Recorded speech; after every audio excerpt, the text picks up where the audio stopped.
akan menemani pemirsa semua di dalam program Dialog Khusus Fakultas Syariah.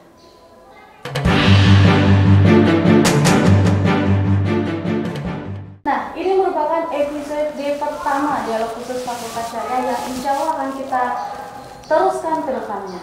Di episode perdana ini, kita akan membahas tema tentang pemberlakuan sistem belajar online di Fakultas Syariah IAIN Bukit Tinggi. Kita sudah kedatangan beberapa narasumber yang kompeten dalam membahas isu ini. Telah hadir bersama kita Bapak Dekan Fakultas Syariah IAIN Bukit Tinggi, Bapak Dr. Haji Ismail MAG. Assalamualaikum Bapak. Waalaikumsalam warahmatullahi wabarakatuh. Terima kasih sudah menyempatkan waktunya Pak. Oke, selanjutnya juga telah hadir bersama kita Ketua Program Studi Hukum Keluarga Fakultas Syariah IAIN Bukit Tinggi, Bapak Dr. Dahyul Daipon MAG. Assalamualaikum Bapak. Waalaikumsalam warahmatullahi wabarakatuh. Dan juga sudah hadir bersama kita narasumber berikutnya, Bapak Ketua Program Studi Hukum Tata Negara Fakultas Syariah IAIN Bukit Tinggi, Bapak Dr. Helvi MAG. Assalamualaikum Bapak. Waalaikumsalam warahmatullahi wabarakatuh. Sehat Bapak? Alhamdulillah semuanya Pak sehat. Alhamdulillah sehat. Nah, sebelum kita akan berbincang lebih lanjut dengan narasumber kita hari ini, sebelumnya kita saksikan dulu TV berikut ini. There's a place in your heart, and I know that it is love. This place much brighter than tomorrow. You really try to find there's no need to cry. This place, feel there's no hurt or sorrow. There are ways to get there if you care enough for the living. Make a little space, make a better place for the world. Make it a better place for you and for me and the entire human race. There are Menurut saya, sistem pembelajaran online itu kurang efektif rasanya. Online atau kuliah online mungkin nggak banyak sih, karena yang kita dapatkan nggak sesuai lah dengan apa yang kita inginkan, karena nggak Susah. Soalnya kadang-kadang kan dosennya cuma ngasih materi, nggak ngasih penjelasan. Mungkin masih kurang mumpuni teknologinya. Saya kalau sistem belajar online ini agak susah dimengerti. Stop existing and start living. Banyak dari kita yang jaringannya bermasalah, yang memang karena mereka tinggal mungkin di tempat yang jaringannya susah. Sulit untuk dipahami, apalagi online.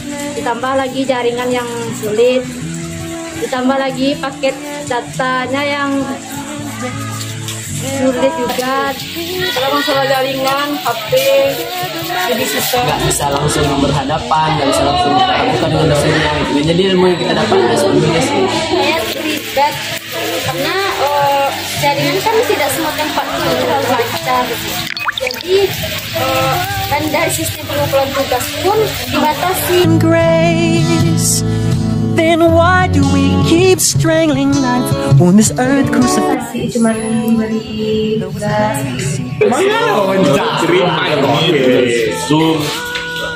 WA sama e-kampus. Sejauh ini kalau untuk PBM daring melalui Zoom atau Google Meet dan juga Classroom. Zoom Dan Happy tears, something they turn their Bagi souls. ini pembelajaran offline karena sedangkan offline saja kita sulit untuk memahami pelajaran, apalagi online, tambah lagi jaringannya yang kurang bagus. Ya, kalau seandainya untuk metode perkuliahan ini, kalau seandainya dilakukan secara online ya online saja Bu. Tapi kalau seandainya dilakukan dengan tatap muka ya tatap muka saja. Kalau dibagi-bagi kayak gitu kurang efektif, kurang menyenangkan. kampus-kampus lain untuk supaya lebih menarik lah Bu pelajaran online-nya, karena sekarang ini kayak sangat membosankan jadinya. Kayaknya semuanya bisa offline lah, walaupun melalui tahap-tahap, melalui hybrid atau ya setengah-setengah. Jadi harapannya bisa masing-masing. Harapkan. Untuk kedepannya kalau kita untuk kuliah offline-nya minimal kita harus sudah divaksin, dan jangan lupa juga untuk menegakkan protokol kesehatan. Nah, pemirsa, seperti kita tahu, virus COVID-19 sudah menjadi pandemi di dunia. Pandemi COVID ini telah merubah seluruh hidup masyarakat dunia. Berbagai kebiasaan ini menjadi berubah, mulai dari kebiasaan adaptasi sehari, sosial, kebiasaan dalam beragama, bahkan juga di dalam pendidikan. Nah, dalam bidang pendidikan sendiri, ini pemerintah sudah mengambil kebijakan untuk mengurangi dampak penyebaran pandemi ini lebih cepat lagi, yaitu dengan pemberlakuan sistem belajar dari rumah atau online. Nah, ini dari awal pandemi sampai saat ini kurang lebih sudah 1 tahun kita melaksanakan sistem pembelajaran dengan sistem online. Nah, saat ini di Fakultas Syariah sendiri bagaimana penerapan sistem pembelajaran online-nya dan bagaimana pengawasannya, evaluasinya. Nah, saat ini kita akan berbincang dengan Bapak Dekan dan Bapak Ketua Prodi ya Pak ya. Nah, mungkin untuk pertama untuk Pak Dekan dulu nih. Sudah berapa lama Pak sistem pembelajaran online di Fakultas Syariah ini diberlakukan? Makasih. Sejak awal pandemi COVID-19 ya, kalau nggak salah dulu bulan Maret itu sudah mulai kuliah dengan sistem online. Berarti sudah 1 tahun lebih ya Pak ya? 1 tahun lebih. Kita tahu pandemi itu tidak ada yang memprediksi Pak, itu tiba-tiba dan pemerintah segera mengambil kebijakan untuk mengurangi dampak atau risiko yang lebih besar sehingga melakukan sistem pembelajaran online. Nah, di Fakultas Syariah sendiri Pak, ini bagaimana nih dukungannya atau apa yang dipersiapkan untuk melaksanakan sistem pembelajaran online tersebut? Oke. Sebenarnya sebelum pandemi COVID-19 itu sudah ada workshop e-learning ya. Tapi ini lebih kepada penggunaan teknologi dalam pembelajaran. Namun kemudian datang pandemi COVID-19 yang mengharuskan kita untuk melaksanakan perkuliahan online. Ini dengan apa ya? Mungkin dengan bisa disebut terpaksa ya, kita harus memacu lebih jauh lagi bagaimana perkuliahan secara online ini bisa berjalan secara efektif. Di tengah perjalanan perkuliahan dengan sistem online itu pun Fakultas Syariah juga dengan fakultas yang lain itu mengadakan semacam workshop pembelajaran dengan secara daring itu. Dari kurang lebih setahun lebih lah ya Pak ya, dari Maret 2020 sampai sekarang ini sudah bulan Oktober 2021. Setahun lebih sistem pembelajaran online ini diberlakukan. Nah, ada tidak Pak kendala atau mungkin keluhan atau mungkin yang saran yang diterima oleh Fakultas Syariah, baik itu dari tenaga pendidik sendiri atau dari mahasiswa sendiri Pak? Iya, jelas ya, banyak sekali persoalan yang kita hadapi dalam pelaksanaan perkuliahan di sistem online ini. Kita juga penggunaan ataupun pemanfaatan teknologi, kemampuan memanfaatkan teknologi secara baik itu juga belum dimiliki secara merata oleh tenaga pendidik kita, dosen ya. Meskipun sebahagiannya juga sudah terbiasa dengan teknologi ini. Kendala-kendala lain, mahasiswa kita ini memang tidak semuanya berdomisili di kota di mana jaringan itu cukup bagus ya. Bahkan sebahagian besar dari mereka ini berada di kampung yang tidak begitu bagus signal ya dari internet yang mereka miliki. Kita juga mendengar laporan ada mahasiswa yang harus berangkat dari rumahnya 2 kilo, 4 kilo untuk mencari signal gitu ya. Nah, itu antara lain kendala yang kita hadapi. Dan juga selain signal itu keterbatasan mahasiswa dalam hal kepemilikan sarana yang mereka, laptop misalnya, ataupun HP yang mereka punyai yang tidak cukup mendukung bagaimana bisa melaksanakan ataupun mengikuti perkuliahan secara baik. Nah, mungkin ini saya langsung ke Bapak Ketua Prodi Hukum Tata Negara, Bapak Dr. Helvi MAG. Ini Pak, ini kan pembelajaran sistem online, jadi kan ada treatment khusus, ada metode khusus mungkin dari dosen-dosen yang akan diberlakukan kepada mahasiswa, karena kita tahu sistem online ini membutuhkan kreativitas lebih, membutuhkan ini daripada kita tatap muka. Nah, dari di Prodi HTN sendiri Pak, ada perubahan sistem cara belajar atau metode yang diajarkan oleh dosen nggak Pak? Oh ya, terima kasih. Jadi pandemi ini kan memang 2020 sejak Maret lah ya. Kemudian pada awalnya sebenarnya kita mengikuti perkembangan yang ada. Pada awalnya itu kita belajar itu menggunakan HP saja baru dalam bentuk WA.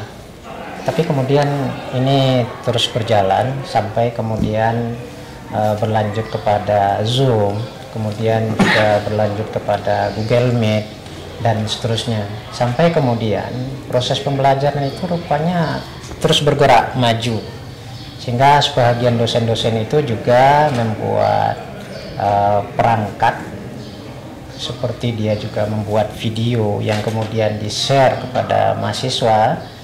Kemudian hal ini tentu akan memberi efek positif, setidaknya bagaimana mereka kemudian bisa melihat, bisa belajar di mana saja. Dalam artian memang mereka tidak terkungkung dalam ruang waktu yang terbatas di lingkungan kampus saja, tapi mereka bisa di kampungnya, di rumahnya, bahkan di kamar mereka masing-masing untuk bisa belajar.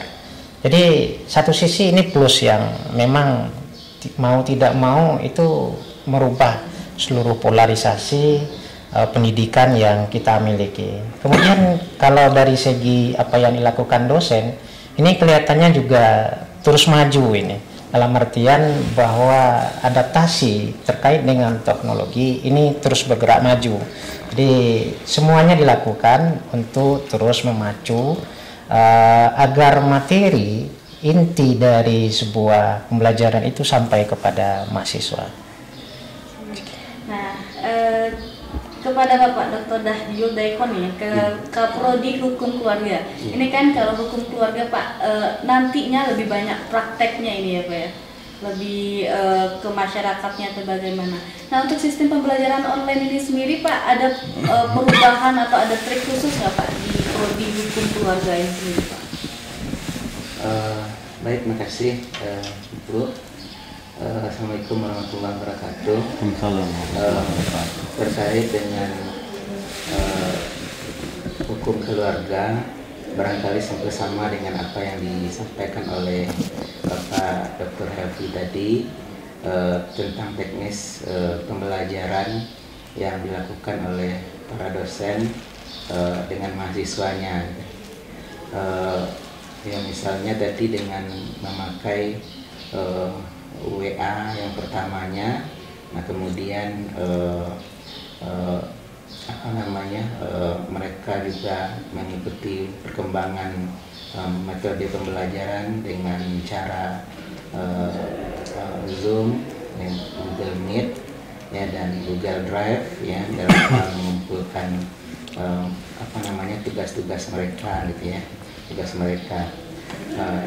Kemudian yang terkait dengan praktek, memang kita di hukum keluarga Islam, praktek kita itu kan ke kantor urusan agama ya, dan kantor urusan agama dan peradilan agama. Nah, untuk kemarin ini tahun 2019 kita memang prakteknya secara online dan mandiri, ya, online dan mandiri. Artinya mereka sendirilah yang yang berusaha mencari tempat-tempat praktek, ya, tempat-tempat praktek mereka, yaitu KUA dan peradilan agama tersebut. Nah, untuk KUA memang mereka kita kan di Agam ini cukup banyak KUA-nya ya, dan alhamdulillah tertampung semua mahasiswa kita yang praktik di KUA. Begitu juga dengan peradilan agama, dan khusus 2019 ya Pak Dekannya, kita peradilan agama dibimbing oleh dosen kita sendiri, tidak terjun ke peradilan agamanya gitu ya, tahun 2019. Baru sekarang tahun 2020 dengan peradilan agama yang ada di Sumatera Barat. Demikian. Baik Bapak.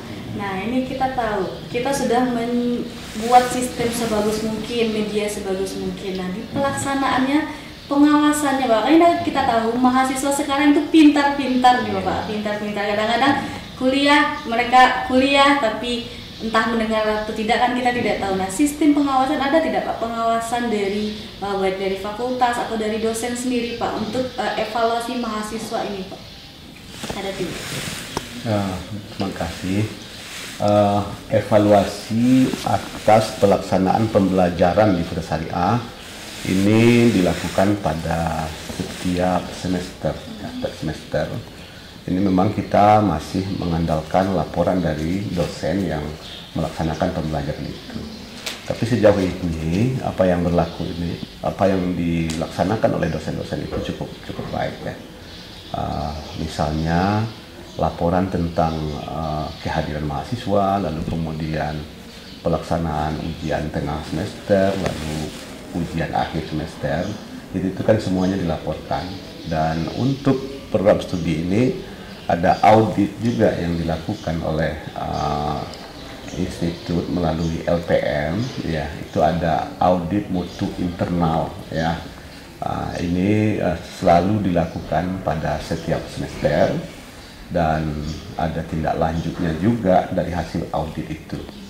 Jadi Prodi melaksanakan pengawasan terhadap pembelajaran yang dilakukan oleh dosen, dan kemudian Prodi juga mendapat evaluasi dan audit dari audit mutu internal dari institut melalui LPM.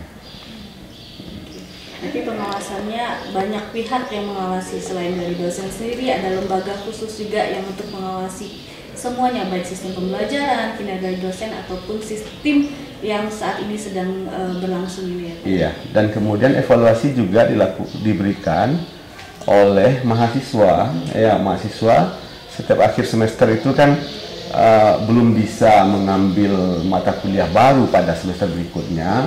Sebelum dia mengisi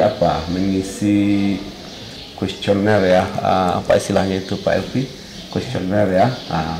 Jadi dan dosen-dosen ini kemudian mendapat rapor juga, dan apabila ada dosen misalnya yang kinerjanya rendah, nah itu dekan ataupun ketua prodi itu berhak untuk memanggil dan menyampaikan hasil audit kinerja pada semester yang berjalan itu. Ini juga tidak hanya pada masa pandemi ya, masa pandemi juga sudah berlaku hal yang semacam itu. Bocoran sedikit Pak, sejak sistem pembelajaran online gimana Pak angket tersebut Pak, hasilnya dari pendapat mahasiswa? Jadi angket yang sudah kita hasil ya yang sudah kita terima itu memang tidak banyak berubah ya, dari sebelum pandemi dan juga semasa pandemi ini. Jadi ini saya kira sangat baik sekali ya, artinya mahasiswa juga ikut memberikan penilaian kepada dosen yang mengajar di kelas mereka masing-masing. Oke. Nah, ini 1 tahun pandemi sudah berlangsung. Nah, dari pemerintah sendiri sudah berupaya mencari jalan keluar. Bagaimana untuk kehidupan kita kembali normal? Bagaimana agar pelajar, siswa itu bisa mendapatkan kembali pembelajaran tatap muka? Oleh karena itu percepatan vaksin dilakukan. Nah, ini menjadi angin segar ya Pak ya untuk kampus sendiri dan mahasiswa sendiri. Ini dibuktikan dengan sudah mulai diberlakukannya beberapa pembelajaran tatap muka. Nah, itu di Fakultas Syariah sendiri bagaimana Pak? Iya. Untuk Pak Dekan ya. Baik, makasih. Kebijakan ini berlaku untuk semua fakultas, termasuk juga di pasca sarjana ya. Perkuliahan dengan sistem hybrid ini sudah berjalan kurang lebih ya di semester ini ya, di semester ini ya hampir 3 bulan ya. Memang itu telah melalui proses yang cukup panjang, melihat juga perkembangan pandemi COVID-19 di Kota Bukit Tinggi dan Kabupaten Agam ini. Lalu kita melalui Satgas ya COVID-19 Bukit Tinggi dan Kabupaten Agam, melalui Satgas kita juga memungkinkan bagi kita untuk melaksanakan perkuliahan dengan sistem hybrid itu. Dan sebelum itu dilaksanakan, beberapa kali rapat pimpinan di rektorat untuk menetapkan semester berapa yang akan kita perkenankan kuliah dengan sistem hybrid ini. Dengan pertimbangan-pertimbangan tertentu, antara lain adalah intensitas mahasiswa ini ke kampus yang lebih banyak itu memang adalah semester 5. Dia juga akan persiapan proposal, kemudian praktek, magang dan segala macamnya itu. Maka ditetapkanlah oleh rektor bahwa yang melaksanakan perkuliahan dengan sistem hybrid ini adalah semester 5. Sebelum ini dilaksanakan, proses-proses yang dilakukan sebelumnya adalah mewajibkan semua mahasiswa semester 5 itu untuk vaksin ya, untuk mengikuti vaksin. Dan alhamdulillah mereka semua dengan cukup antusias ya mengikuti vaksin yang dilaksanakan di kampus kita ini. Dan itu sudah dilaksanakan sebelum perkuliahan dengan sistem hybrid ini dimulai. Berarti sekitar 2,5 bulan ya Pak ya sistem hybrid ini dimulai. Nah, untuk prodi Hukum Tata Negara sendiri Pak, persentasi berapa mahasiswa yang masuk dan yang online ini bagaimana sistemnya ini Pak penerapannya? Oh ya, hybrid ini kan sebenarnya model campuran ya. Jadi pada sebagian mahasiswa itu berada secara online, tapi pada bagian yang lain mereka secara face to face tatap muka. Jadi ini kita tempuh sebenarnya kan mengikuti kondisi yang ada. Pada sebelumnya kan kita berada pada level 3. Maka kemudian yang dimungkinkan itu adalah kita melakukan sistem hybrid. Ketika kita melakukan hybrid ini, kalau dilihat dari persentase, ini seluruh semester 5 itu sudah masuk itu. Cuma kemudian jumlah mahasiswa ini kita bagi. Jadi kalau seandainya satu lokal itu ada sekitar 26 orang umpamanya, berarti sekitar 13 orang itu kita belajar online. Sementara 13 lainnya itu berada face to face di lokal. Jadi ini yang kita lakukan. Dan itu juga dilakukan oleh prodi-prodi yang lain. Semuanya ini juga kita tentukan ada beberapa persyaratan bagi mahasiswa kita untuk bisa masuk ke kampus. Di samping memang mereka sudah vaksin dan itu dibuktikan dengan adanya sertifikat. Dan kemudian mereka juga ketika vaksin itu mendapatkan legalisasi ataupun izin dari orang tua, dan kemudian memang mereka di semester 5 ini yang kita coba rancang dan kemudian sudah berjalan hampir 2,5 bulan. Nah, di 2,5 bulan ini Pak, ada tidak kendala berarti yang dalam sistem pelaksanaan hybrid ini?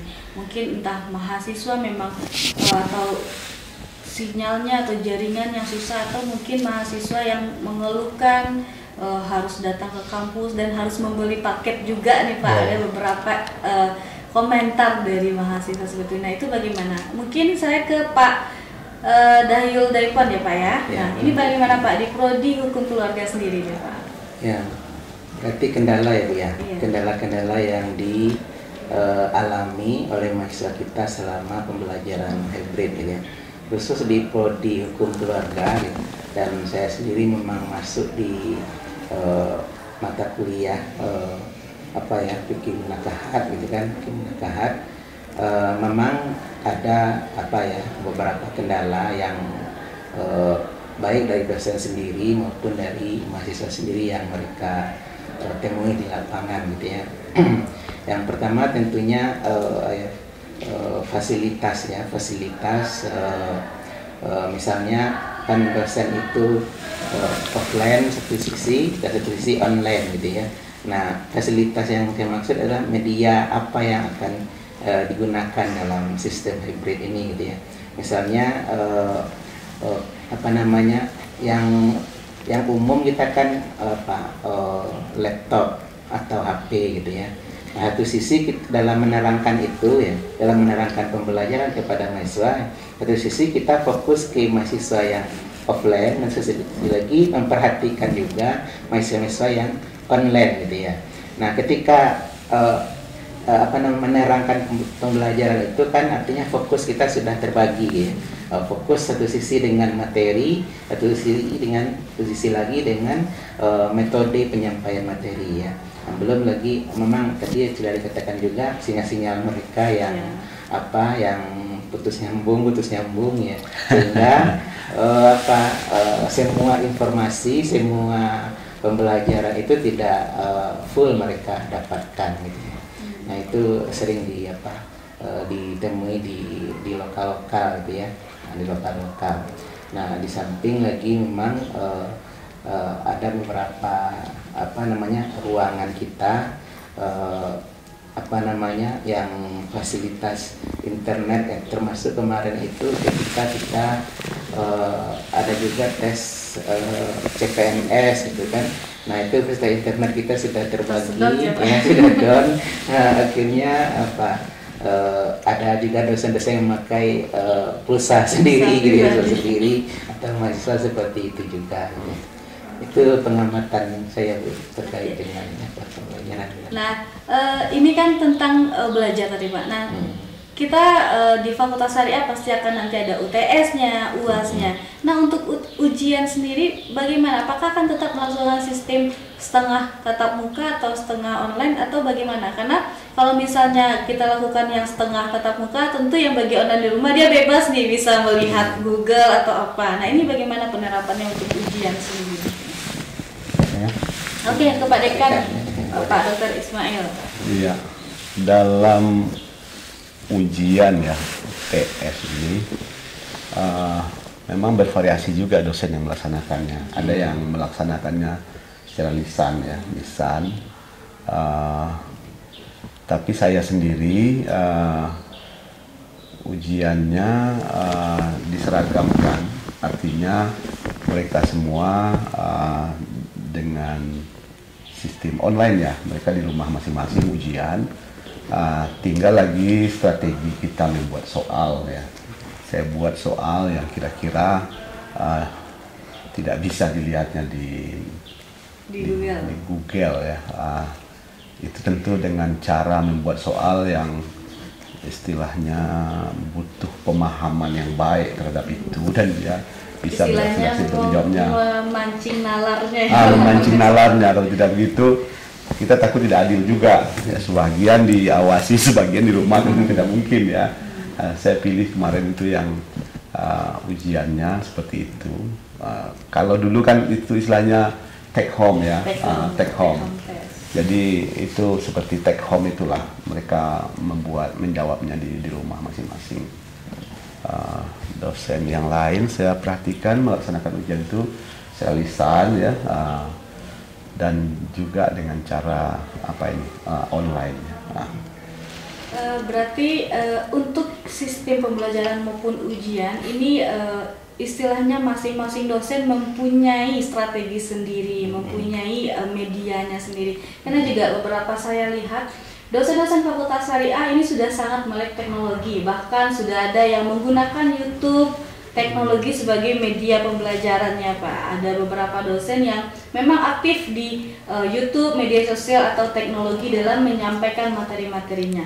Nah, ini sejalan juga dengan tujuan atau arah pendidikan, sistem pendidikan, karena kita tahu semakin majunya teknologi, pendidikan pun mengarah ke arah e-learning ini Pak. Selain dikarenakan mungkin karena pandemi, tapi memang kita mengarah ke depannya untuk bisa bersaing dengan bangsa luar atau universitas manapun, mengarah ke arah e-learning. Nah, di Fakultas Syariah sendiri bagaimana Pak? Siap untuk melaksanakan e-learning atau bagaimana? Jadi salah satu hikmah dari pandemi ini barangkali itu ya, kita dipacu ya, mau tidak mau kita harus melek teknologi ya, kita harus belajar lebih banyak dan mau tidak mau ya kita harus siap dengan tantangan ke depan itu ya, dengan perkuliahan dengan sistem e-learning itu. Saya katakan tadi bahwa sebetulnya sebelum pandemi COVID-19 ini sudah ada beberapa kali ya workshop pembelajaran e-learning ini ya, dengan sistem e-learning ini. Tambah lagi datang pandemi semacam ini, kita semacam diuji nih. Ternyata memang kemampuan kita, kapasitas kita untuk melaksanakan pembelajaran dengan sistem e-learning ini perlu ditingkatkan lebih jauh, dan ini tidak dapat tidak ya. Fakultas Syariah tentu saja ke depan akan berusaha bagaimana bisa menyiapkan tenaga-tenaga pendidik ya, atau dosen untuk bisa melaksanakan pembelajaran dengan sistem e-learning ini. Kita memang mengakui bahwa ini adalah tantangan gitu ya, tantangan, tapi ini tidak bisa kita hindari gitu ya. Oke, begitu juga ya Pak ya, di Hukum Tata Negara ada beberapa mata kuliah mungkin ini Pak yang mungkin memang butuh media pembelajaran yang lebih. Nah, siap tidak nih Pak Hukum Tata Negara menerapkan sistem e-learning ini Pak? Oh iya, kita akan merupakan bagian dari komunitas besar global ya, khususnya di bagian pendidikan. Jadi siap tidak siap, kita harus siap, tentu seperti itu. Kemudian dalam wacana yang seperti ini rasanya bukan hanya dari tenaga pendidik saja, kita sebenarnya dari mahasiswa itu juga sudah digiring ke arah sana. Jadi kegiatan-kegiatan yang mereka lakukan terkait dengan persoalan akademik di kampus itu mereka sudah menggunakan e-kampus umpamanya kan. Kemudian ketika mereka mendaftar kompri, mereka sudah harus mengupload. Begitu juga dosen juga ya, seperti yang diungkapkan oleh Bapak Dekan tadi, kalau mahasiswanya saja dipaksa untuk siap, dosen tentu harus seperti itu juga, tentu seperti itu. Nah, dalam penyajian materi itu juga beragam. Jadi ya seperti PPT, membuat video, mengupload video. Ini merupakan sesuatu yang sebelum ini tidak pernah terbayang. Tapi memang itulah realitasnya, bahwa perkembangan dunia pendidikan, khususnya kemudian dari perkembangan IT, itu memaksa kita dalam tanda petik untuk terus bergerak, bisa menyampaikan materi dalam ruang dan waktu yang tidak hanya di kampus kita saja begitu. Nah, untuk Pak Dayu sendiri ini Pak, hukum keluarga. Pak Dayu udah senyum-senyum nih Pak. Tandanya ini sudah sangat siap sendiri untuk keluarga sendiri. Ya, alhamdulillah ya sama dengan prodi-prodi yang lain ya di Fakultas Syariah. Sebelum pandemi sebenarnya kita sudah memperkenalkan e-kampus itu gitu ya, dan di fitur-fitur e-kampus itu kan sebenarnya sudah ada ruang e-learningnya gitu ya, ruang e-learningnya, dan beberapa dosen itu sudah memanfaatkan fasilitas itu gitu ya. Ditambah lagi dengan inovasi-inovasi ketika masa pandemi ini gitu ya. Tadi juga sudah sampaikan beberapa dosen yang sudah pergunakan media pembelajarannya melalui video, ya, YouTube dan lain-lain sebagainya. Jadi kalau dari dikatakan siap ya harus siap gitu ya, siap dan harus siap ya, siap sekali. Siap ya Pak. Ya, siap. Contohnya program dialog ini akan seterusnya akan menjadi base kita nanti nih ya Pak ya, dalam menunjukkan e-learning. Oke, kita tahu Fakultas Syariah ini ada salah satu tujuannya adalah mencapai atau menciptakan keunggulan pengembangan hukum Islam nih ya Pak ya.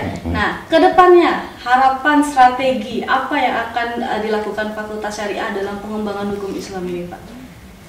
Kepada Bapak Dekan mungkin ke Pak Dr. Ismail. Bahwa salah satu misi kita memang itu ya, melakukan pengembangan dan pembaharuan dalam pemikiran hukum Islam. Dan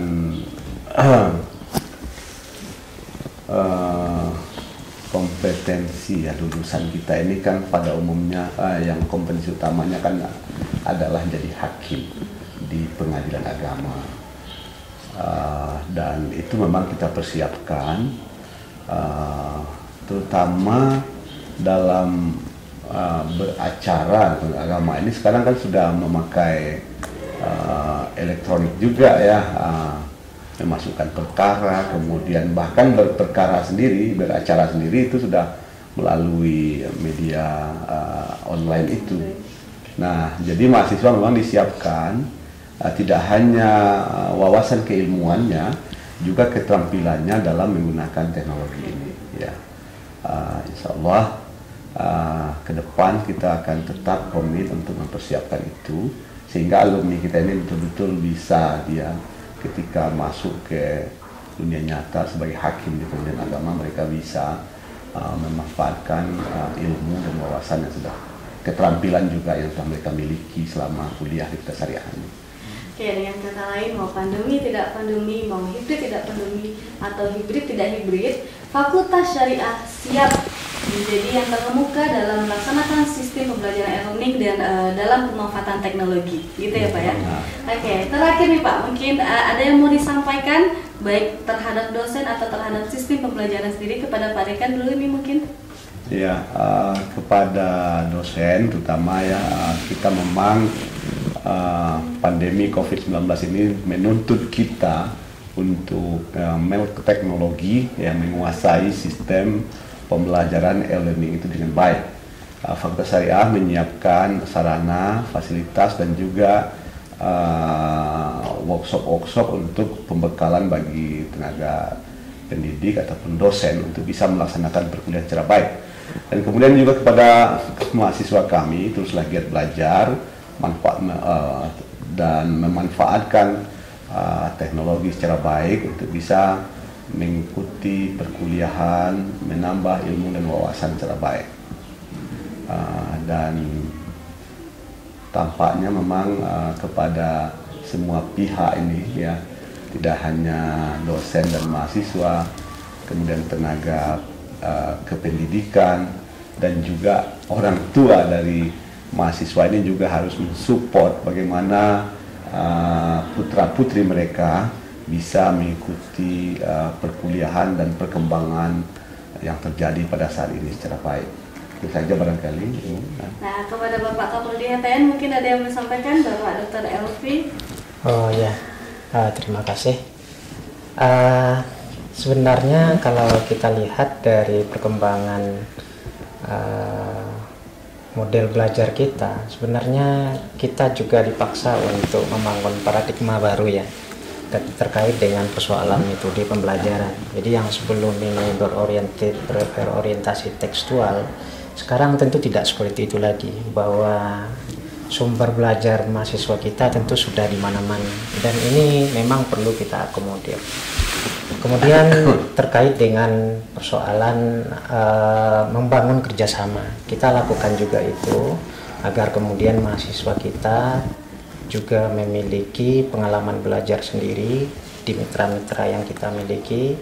Begitu juga terkait dengan kampus Merdeka, bahwa memang yang digiring itu mahasiswa kemudian mengenal setelah mereka sampai di sini, setelah mereka keluar di sini, tamat di sini, mereka sudah mengetahui, setidaknya mereka sudah mampu mengidentifikasi mereka akan berada di mana, dan ketika pilihan itu sudah ada, berarti mereka akan life skillnya atau kehidupan mereka akan di sana. Dan ini kita antarkan juga kepada mahasiswa kita dengan membangun kerjasama yang seperti itu. Inilah diantara yang kita lakukan secara bersama-sama agar memang hasil yang kita dapatkan itu juga maksimal, Kemudian ini bisa dirasakan oleh mahasiswa kita. Kemudian juga kita juga menggiatkan kegiatan-kegiatan di kampus. Mungkin 15 hari lagi ya Pak Dekan, insya Allah kita akan melakukan seminar internasional.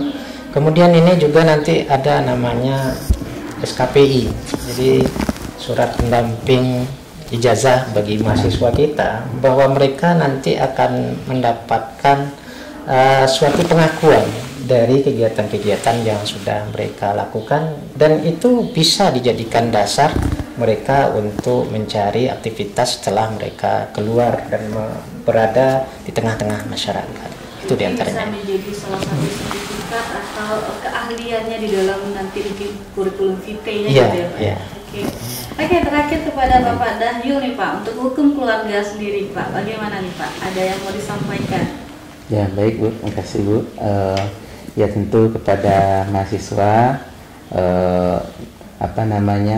pandemi COVID-19 ini tentu memberikan